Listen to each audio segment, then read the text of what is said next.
In this problem, we're going to identify characteristics of linear and exponential models. So for each function, we're going to say whether or not it's linear or exponential. We're going to say whether it's growth or decay, and then we're going to numerically say what the rate is.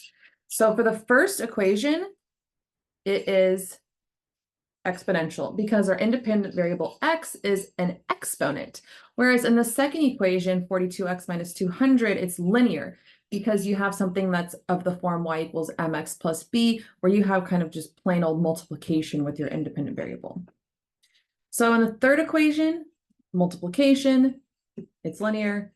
In the fourth equation, you have an exponent, exponential, and then similarly for your last equation, also exponential.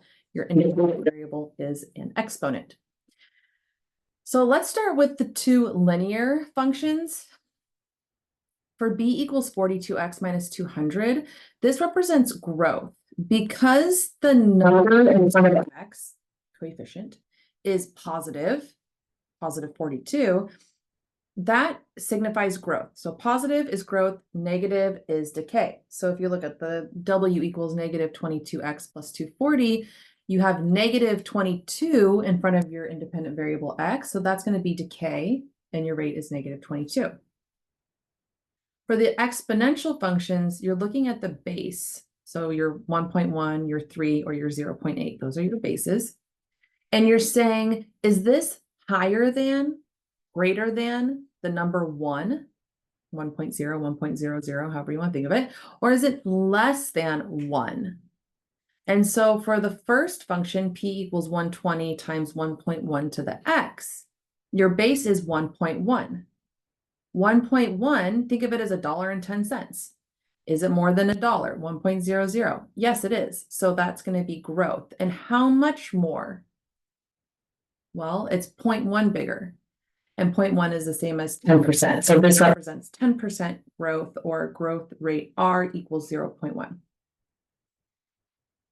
H equals 5 times 3 to the x.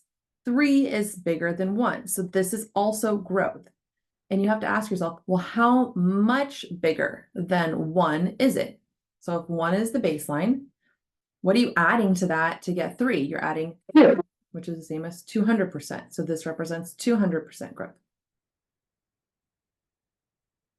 And the last one, 0.8 is less than 1. So this is decay. And you have to think, if you're starting at 1, 1.0, what are you subtracting to end up at 0.8? So 1 minus something is 0.8. And the answer is 0.2. I have to go down by 0.2 in order to get to 0.8. So this represents decay by 0.2, or 20%.